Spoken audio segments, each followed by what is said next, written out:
berani. Saya cari teman malah nggak berani. Ini kan hotel ini. Kita buka ya teman-teman ya. Assalamualaikum, Rahayu. Amit Mbah. Insya Allah kok ini. Mengacah pada tradisi dan literatur kuno serta sendi-sendi kehidupan masyarakat kuno. Bagaimana kemudian memaknai sebuah naga yang ada di dalam gua. Naga sendiri merupakan dikenal dengan naga Antaboga yang merupakan penjelmaan dari Wisnu yang awataranya itu kemudian menjadi naga raksasa dalam filosofinya yang menopang seluruh alam semesta ini.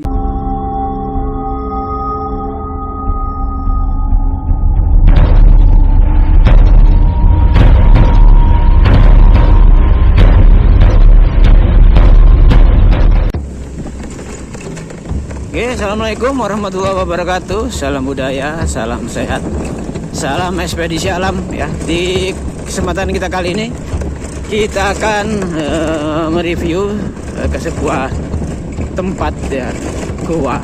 Konon di dalamnya itu banyak menyimpan sejarah ya.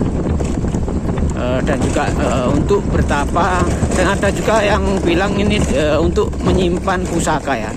Konon Raja Majapahit yang pertama saat itu ketika akan melakukan ritual untuk mendirikan sebuah kerajaan, maka beliau bertapa di sini ya. Akhirnya bertemu atau mendapat WC nama Majapahit ya. Jadi disinilah cikal bakal kerajaan Majapahit itu diberikan nama ya. Oke, seperti apa? Tapi ikuti perjalanan kita kali ini. Ini mengagetkan saya tadi ya. Oke, kita masuk saja biar tidak penasaran ya. Assalamualaikum, Rahayu. Ya. Ini jalannya ini setapak ya, dari batu-batu yang ditata sedemikian rupa untuk memudahkan ya dari para peziarah atau pengunjung ini bisa menuju ke lokasi dengan enak ya. Ini ditata dengan batu andesit di sini ya. Nah, ini kita harus ke sananya itu masih ada tangga lagi. Ada sekitar 100 anak tangga lagi ya. Kita susuri pelan-pelan, kita lihat kanan kiri ini lereng gunung, bukit. Ya, sambil kita menikmati suasana alam dan eksplor alam di daerah Pacet ini ya. Di sini kita akan melihat dan nguri-nguri ya jejak-jejak sejarah yang ada di Jawa Timur ini ya. Nah, ini goanya ini ya. Mengacah pada tradisi dan literatur kuno serta sendi-sendi kehidupan masyarakat kuno. Bagaimana kemudian memaknai sebuah naga yang ada di dalam goa.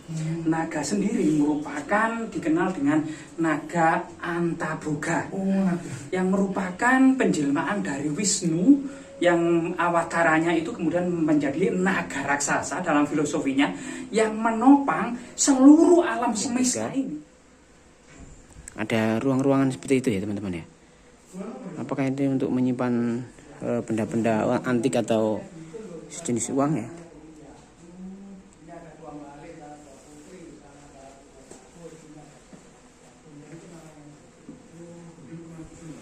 Ini seperti makam ya teman-teman ya.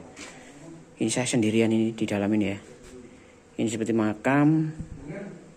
Kanan kirinya ini seperti ada nisan ya.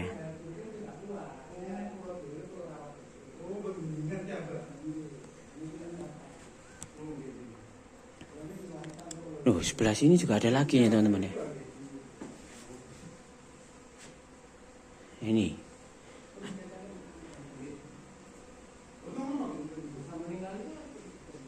Oke, nah ini masuk ya. Coba kita lihat dalamnya ini ya.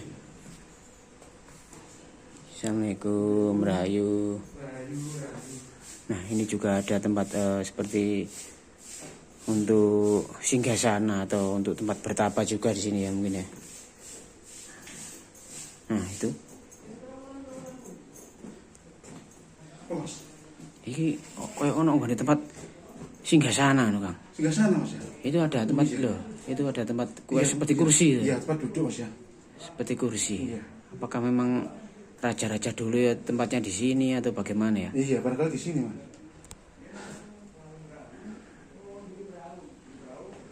Ada bunganya, Mas, itu, Mas. Iya, itu ada tempat orang ritual itu. Iya. Dan di sini banyak batu. Iya, batu-batu andesinya sudah banyak sekali. Pak. Iya. Coba lihat sini, Mas. Dari sini apa? Ini di sini. Bentar, ya, bentar. Nah, ini yang seperti makam itu nisannya. Apa kok nisannya kok ono prasasti ini? Assalamualaikum, rayu. Makam. Sangat tepat sekali ya di sini ya. Batu andesinya Joko, gede nih ya. Iya. Ini apa ini, Mas, di sini, Mas? Nah, itu sama-sama belum tahu, Kang. Aku Nggak berani bukanya, Mas. iya, aku nggak berani kan kalau nggak ada yang tapi dari juru kuncinya tadi sudah diizinin ya buka kan. Iya, cuma kita nggak berani, Mas. Nggak apa-apa, Mas. Nah, Kita masuk, Mas. jadi kita niatnya bagus ya, Iya. niatnya nggak Kita kesini neko-neko ya. Kita mengenalkan ingin aja. mempublikasikan kepada teman-teman pecinta sejarah dan generasi muda khususnya ya, biar tahu kalau di Jawa Timur ini memang benar-benar gudangnya peradaban sejarah. Oke, kita masuk, Kang, pelan-pelan, Kang. Assalamualaikum. Kita lepas alas kaki. Kita buka, Mas. Iya, Nggak ya, berani, sini. Mas. Oh, sama nggak berani. Ini teman saya nggak berani. Saya cari teman malah nggak berani. Ini kan gudel ini. Ya. Kita buka ya teman-teman ya. Iya, kita buka, Mas. Tak kucing, Mas. Assalamualaikum, Rahayu. Amit, Mbah. Insya Allah, kok ngene rek. Apa, Mas? Susunan-susunan batu candi ini semakin banyak di dalam ini, Kang. Apa? Susunan batu candi. Sebentar, Mas. Loh, ya Allah. Nah, itu teman saya juga harus lepas alas kaki atau sepatu ya, itu adalah wujud untuk saling menghormati, saling menghargai ya. Nah, Oh iya. ini Kang, loh, ini Kang. Assalamualaikum, rayu. Nah, ini batu-batu ini kok ngene, Kang. Kok ada gede ya susunannya ini, Kang. Ya Allah. Dulu iki koyo pusat intinya nduk kene, Kang. Banyak kelelawarnya, Mas ya. Iya iki, berarti pusat intine pertapaane nduk kene koyo, Kang. Masya Allah. Benar-benar sakralnya, auranya ini Iya, betul. merinding ya, Kang. Yang merinding di sini, Mas. Saya merinding ini teman-teman ya. Mungkin teman-teman pemirsa ada yang ikut merasakan juga apakah memang ada aura positif di sini ya. Kita lihat ya teman-teman ya. Saya Ada apa, Mas? Kutu ular, Mas. Iya. Itu, Mas. Apa itu? bukan apa Kang, kok serius tuh nih. Iya, Mas ya. Mas, kesini, Mas. Ya ini teman saya sudah nggak berani meneruskan ya. Oke, assalamualaikum Mbak. Siapapun yang ada di dalam penghuni ini kita doakan yang terbaik. Kita niatnya bagus ya. Oke, kita keluar lagi ya teman-teman ya. Saya merinding, Mas. Iya, teman saya itu merinding, lari teman saya itu. Saya ditinggal langsung ngibrit itu ya teman-teman ya. Karena memang auranya ini sangat kental sekali ya.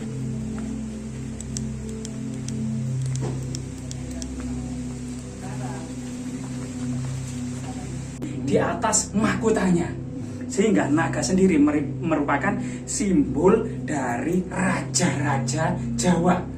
Jadi mulai dari Jawa Tengah, Kahuripan, Kadiri, Singosari, Majapahit, semua kemudian candi pendarmaan dengan sebuah lingga yoni raksasa yang ceratnya itu ditopang oleh naga raja sebagai simbol. Kemudian raja sendiri merupakan simbol untuk penjaga ketertiban dunia ya.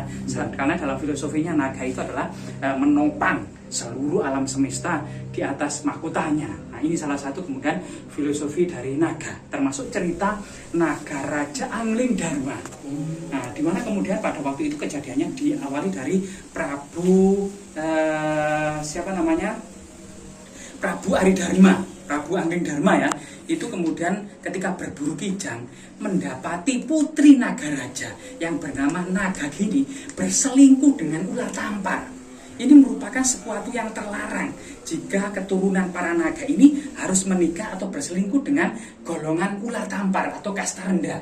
Nah ini kemudian waktu itu Nagagini, putri Nagaraja ini nangis menderu-deru, ya merasa kemudian dilecehkan oleh Prabu Anglidharma. Dia berkelit seperti itu karena malu ketahuan dari Prabu Anglidharma. Suatu ketika kemudian Nagaraja yang merupakan guru dari Prabu Anglidharma ini tidur bersama istrinya, sedangkan Nagaraja merubah wujudnya menjadi seekor cicak gitu ya, dan mendengarkan percakapan dari Prabu Anglidharma.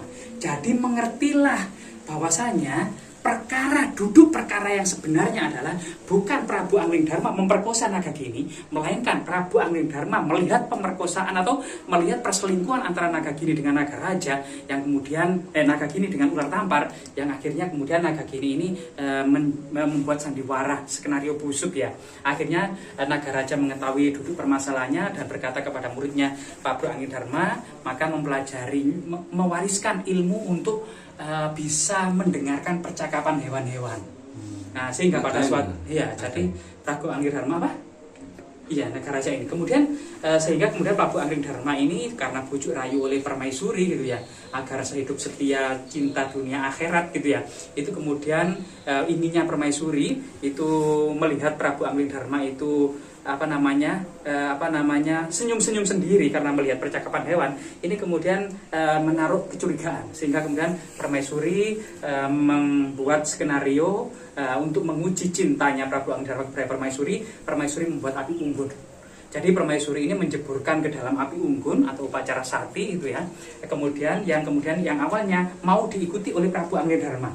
Tetapi Prabu Anglidharma ini mendengarkan percakapan 2 ekor kambing yang mengatakan ini memang raja yang sangat bodoh. Demi mengikuti kemauan semata wayang permaisuri ini meninggalkan kepentingan rakyat jelata, meninggalkan kepentingan negara, lebih mengutamakan istrinya.